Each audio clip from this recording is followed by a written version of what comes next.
Assalamualaikum warahmatullahi wabarakatuh. Perkenalkan, saya Islami Chandrawardhani dengan NIM 666120051. Kelas 3A. Di sini saya akan menjelaskan analisis manajemen strategi PT Tiki Jalur Nugraha Eka Kurir atau biasa disebut dengan JNE. Nah, JNE ini didirikan pada tahun 1990. Nah, PT Tiki Jalur Nugraha Eka Kurir atau JNE ini melayani masyarakat dalam urusan jasa kepabeanan, terutama import atas kiriman peka waktu melalui gudang. Kecepatan dan keandalan layanan yang konsisten dan bertanggung jawab membuat kredibilitas JNE semakin tinggi di mata pelanggan maupun mitra kerja. Seiring dengan peningkatannya investasi asing, pertumbuhan ekonomi dalam negeri dan perkembangan teknologi informasi serta beragam inovasi produk yang dikembangkan, kinerja JNE semakin tumbuh juga berkembang di kalangan dunia usaha maupun masyarakat Indonesia. Nah, perkembangan dunia usaha dan gaya hidup masyarakat membuat perminatan penanganan kiriman impor bekas semakin berkembang.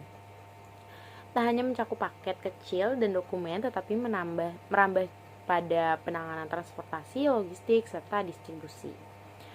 Peluang yang terus tumbuh ini mendorong JNE untuk terus memperluas jaringannya ke seluruh kota besar di Indonesia. Saat ini titik layanan JNE ini telah mencapai di atas 6.000 lokasi dan masih terus bertambah. Sedangkan jumlah pegawainya itu ada di sekitar angka 40.000. Lanjut ke visi dan misi. Visinya itu menjadi perusahaan rantai pasok global terdepan dunia dan menjadi perusahaan internasional yang sukses. Penting bagi JNE untuk memiliki jaringan usaha yang kuat di Indonesia yang merupakan salah satu negara target investasi dan pasar yang strategis di mata dunia. Lalu misinya ada 3. Yang pertama, memberi pengalaman terbaik kepada pelanggan secara konsisten. Yang kedua, melayani segenap lapisan masyarakat Indonesia baik perumahan maupun perkantoran dan industri melalui jaringan layanan pengiriman ekspres. Dan yang 3 sekaligus terakhir itu ada memadukan efektivitas, efisiensi, dan fleksibilitas jasa yang prima untuk menjadikan JNE pilihan utama dalam pengiriman dokumen, paket, dan kargo peka waktu di Indonesia. Nah, analisis visi dan misinya itu yang pertama ada visi. Dari visi tersebut itu sudah menggambarkan future oriented karena terdapat keyword itu menjadi. Lalu misinya itu dari 3 misi tersebut itu sangat menggambarkan bentuk yang didambakan di masa depan, di mana hal tersebut mencantumkan sebuah pernyataan yang menegaskan visi lewat pilihan bentuk atau garis besar jalan yang akan diambil untuk sampai pada visi yang telah lebih dulu dirumuskan. Lalu analisis tujuan. Nah, tujuannya dengan asumsi JNE adalah market leader di Indonesia, maka dengan diluncurkannya layanan pesona, maka JNE dalam menghadapi kompetisi menggunakan strategi agresif, yaitu meningkatkan pasar, expanding total market, di mana JNE memperluas target customer yang dapat dilayani dengan menambah layanan dengan memperkenalkannya layanan pesona. Dengan produk pesona ini, JNE menarik konsumen yang baru, new customer, sekaligus juga meningkatkan pemakaian atau mere usage.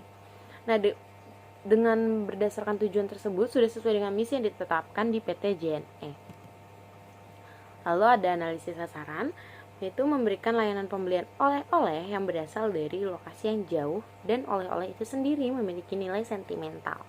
Nah, nilai sentimental ini dapat terbentuk karena oleh-oleh dari berbagai daerah yang merupakan ciri khas dari daerah tertentu sehingga sulit untuk memperoleh di daerah lain.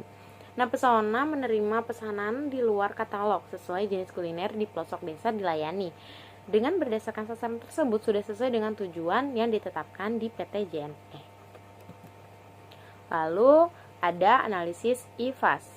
Nah, IFAS itu apa? IFAS itu analisis faktor strategi internal, yakni terdiri dari kekuatan dan kelemahan perusahaan. Nah, kekuatannya itu ada produksi, marketing, keuangan, personalia, dan struktur.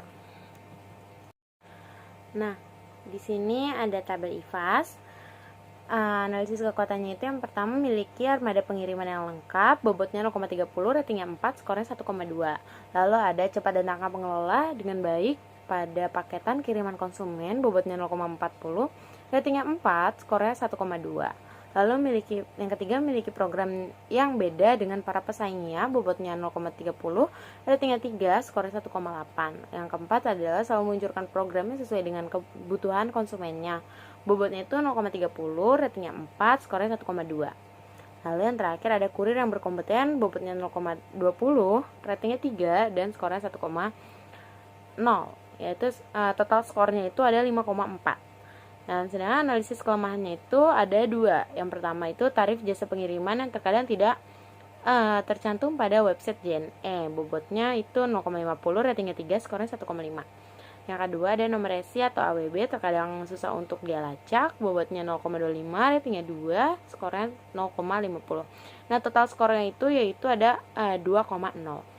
Nah, jadi jumlahnya itu ada dari analisis kekuatan dikurangi analisis kelemahan itu totalnya dapat diambil yaitu 3,4.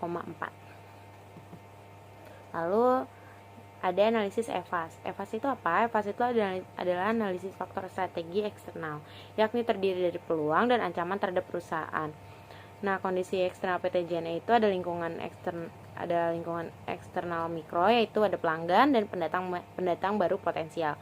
Lalu ada lingkungan eksternal yang terdapat ekonomi, dan yang terakhir ada mikro, yaitu ada pemerintah.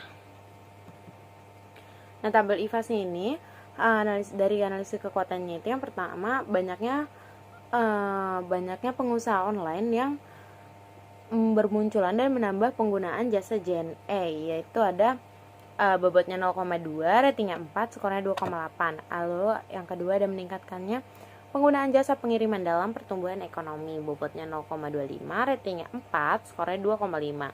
Nah, total skornya ini ada 5,35. Lalu analisis kelemahan itu yang pertama bermunculan jasa kirim dengan harga lebih murah, yaitu bobotnya 0,7, ratingnya 4, skornya 2,5. Lalu yang kedua ada pemerintah bisa ikut campur dalam pengambilan keputusan, bobotnya 0,5, ratingnya 3, skornya 1,2, yaitu total skornya ada 3,7. Nah, totalnya itu ada dari skor analisis kekuatan itu tadi 5,35 dikurangi 3,7 dari analisis kelemahan itu 3,7, yaitu dapatkan hasil 1,6.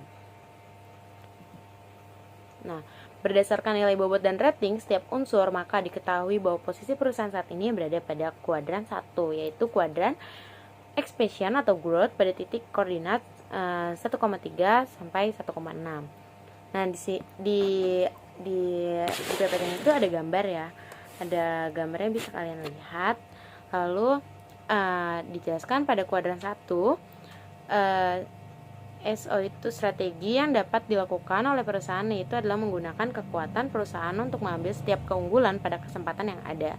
Lalu yang kedua pada kuadran 2 WO strategi, yaitu perusahaan dapat membuat keunggulan pada kesempatan sebagai acuan untuk memfokuskan kegiatan dengan menghindari kelemahan. Lalu yang ketiga pada kuadran 3 ST strategi, menjadikan setiap kekuatan untuk menghadapi setiap ancaman dengan menciptakan diversifikasi untuk menciptakan peluang.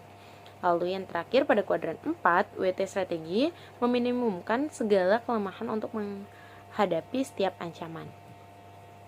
Nah, ada analisis diagram SWOT. Nah, di sini koordinat analisis internalnya itu yaitu ada skor total kekuatan dikurangi skor total kelemahan. Nah, itu ada tadi 5,4 dikurangi 2,0, yaitu hasilnya 3,4. Dan koordinat analisis eksternal itu skor total peluang dikurangi skor total ancaman, 5,3 dikurangi 3,7, itu totalnya 1,6. Jadi titik koordinatnya titik koordinat yang terletak itu pada 3,4 sampai 1,6. Nah, di sini ada matriks SWOT. Yang pertama ada SRAGE, yaitu ada 2. Yang pertama itu saluran distribusi luas, dan yang kedua pengembangan software baru. Ada weakness juga. Yang ada 1 weaknessnya yaitu lambatnya dalam menangani proses klaim barang hilang. Terus ada opportunity, yaitu yang pertama terdapat banyaknya cabang yang menyebar di seluruh Indonesia. Lalu yang kedua, software dapat membuat jasa pengiriman semakin baik. Lalu ada treats, yaitu ada satu, banyaknya jasa kirim bermunculan dengan harga yang lebih murah. Lalu strategi SO-nya itu membuat layanan program baru JNE super speed dan meluncurkan aplikasi My JNE. Lalu ada strategi WO-nya itu membidik niche market atau segmen khusus yang sesuai dengan keunggulan program yang dimiliki. Lalu ada strategi ST-nya itu memposisikan diri sebagai solusi untuk memperluas pasar yang mudah dan cepat. Lalu ada strategi WO, yaitu melakukan bijak untuk menemukan pangsa pasar yang potensial. Nah, yang terakhir itu ada interpretasi matrix SWOT dari tabel susun. Itu dapat yang pertama ada kategori SO, yaitu didapatkan bobot 0,12, ratingnya 4, nilainya 0,48. Lalu ada WO, bobotnya 0,11, ratingnya 2, nilainya 0,22. Yang ketiga ada WO juga, bobotnya 0,09, ratingnya 3, nilainya 0,27. Lalu ada yang keempat ada ST, bobotnya 0,1, ratingnya 2, nilainya 0,2. Lalu ada ST lagi yang bobotnya 0,12, ratingnya 3, nilainya 0,36. Lalu ada WT, yang keenam ada WT, bobotnya 0,13, ratingnya 2, nilainya 0,26. Lalu ada WT, yang ketujuh WT juga, ada bobotnya 0,18, ratingnya 3, nilainya 0,57. Yang terakhir ada WT, bobotnya 0,15, ratingnya 3, nilainya 0,45. Nah, total bobotnya itu yang itu ada 1 dan total nilainya ada 3,42. Nah, dari hasil analisis SWOT didapatkan total nilai yaitu 3,42, yang dimana berinterpretasi baik jika strategi tersebut diterapkan pada PT JNE. Oke, sekian penjelasan dari saya. Jika ada kata-kata atau sikap saya yang kurang dalam video kali ini, mohon maaf. Kurang lebihnya mohon maaf. Wassalamualaikum warahmatullahi wabarakatuh. Dadah.